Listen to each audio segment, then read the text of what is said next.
Hi there, and welcome to Game 5, which is the third rapid game in the round 6 match of the FIDE World Cup in Baku, being played between Pavel Eljanov with the white pieces and Sergei Karjakin with the black pieces. This game was played on the 29th of September 2015.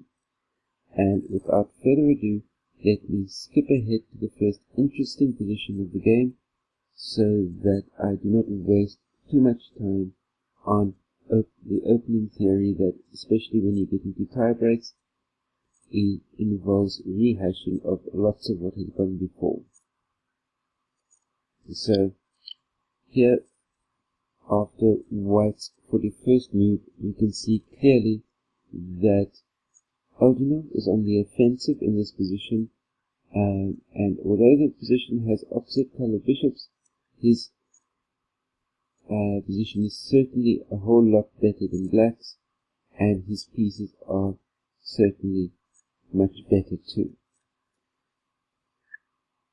In this position, Karjakin played bishop g7, and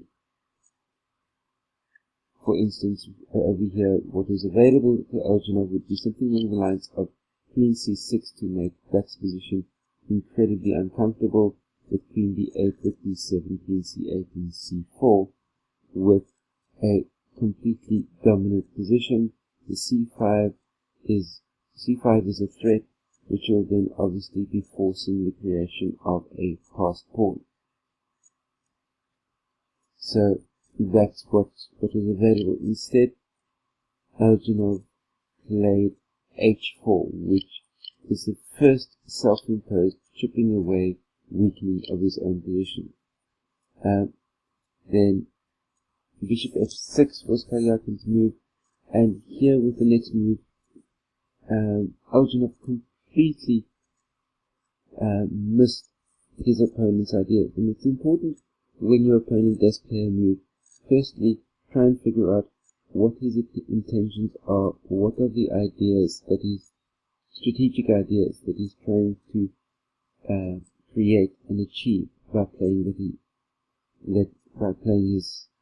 move that he's playing. So instead of doing that, Eljanov pushed the h pawn to h5, and this move, especially when combined with the previous one, simply gives the game away.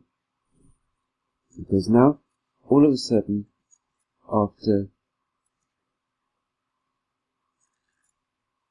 black plays bishop h4, suddenly f2 can no longer be defended, because you've got the queen and the bishop both bearing down on f2. White's bishop is in the white square, so can't do anything about it. The queen could potentially come back and defend, but then if the queen comes back to, for instance, or no, let's say the queen can't come back to defend, because all that will mean is the rook sitting on c7 will fall. So effectively in this situation, number one, f2 is going to fall. Number two, it traps the king down in the corner of the board, with white having no real way to be able to adequately defend the king. And king h3 was played. Here, Karjakin missed out on one or two strong continuations, but bearing in mind that we're talking about rapid play off play, we well and truly into the game, time is starting to become an issue, especially in the 25-minute game. Bishop f2 could have been played, which would have been way stronger for Karjakin, but unfortunately he missed that and played queen takes f2 instead,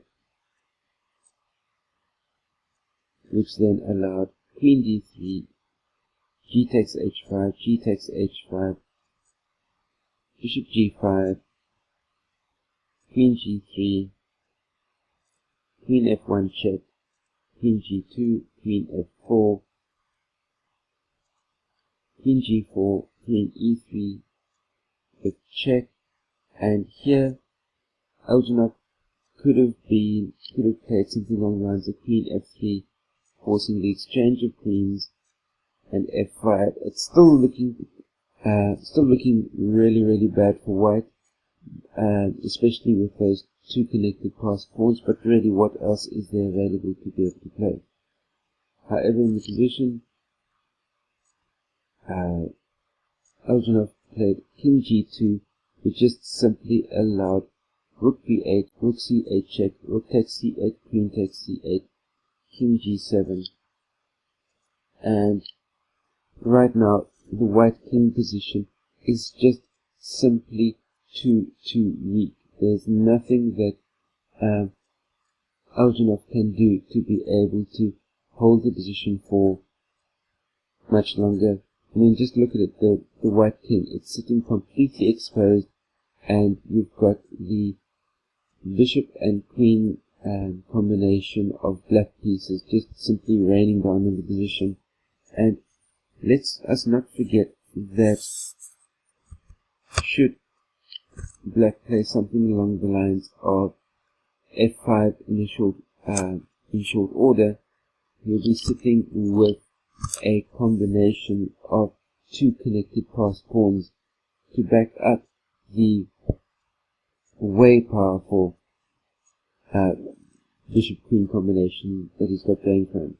And Karjakin knew this in no uncertain terms and just plays through the ending with absolute surgical precision. We continue with queen C4, queen D2 check, king H3, queen D1, queen D3, queen H5 check, king G2, queen G4 check, king H1. Now the king's all the way down in the corner. The bishop comes down to H4. Bishop goes to F5, queen G5, queen F3. The bishop goes to E1, bishop C2, bishop D2, C4, queen H4 check, king G2, queen C4, queen F5. The queen takes on D5. Now with the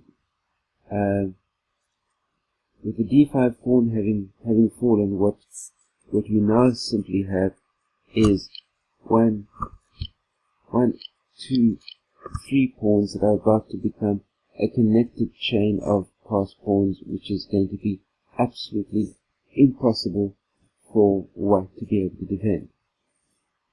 And what's more, you're looking at, even though it's bishops of opposite colors, you've got the H pawn as well, which makes it a clear 4-pawn advantage, and bishops of opposite colors won't be able to do anything about that, as is abundantly clear and obvious. Bishop E4 was played,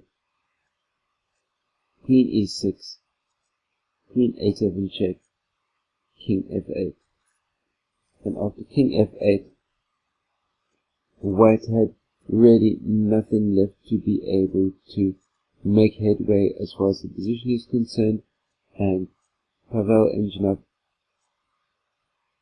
resigned the game, giving the win to Sergei Karjakin. Bearing in mind Sergei won this game with the black pieces, and all he needed to do was to lock down the position completely in the fourth game of the tie-break to be able to advance to the final.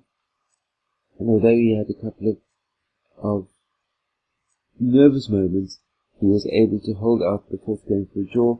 So it's Karjakin through to the final, and all-Russian final of Karjakin and Svidler, and we'll need to wait and see what transpires there. But feel free to share this video out amongst all of your chess friends. Post any comments, questions and criticisms that you may have down in the comment section down below. As well as that, Don't forget to give this video a thumbs up if you like the content, thumbs down if you don't. That way I know what to be putting out in the future. And last but by no means least, if you're watching this video within the YouTube viewer, down just below the video screen is a big red subscribe button. Hit that subscribe button, that way stay subscribed to my channel for all the new content that comes out on a day-to-day, week-to-week basis. I'll see you next time for another program of how the game was won. Until then, stay carved up for the win and stay safe out there. Cheers.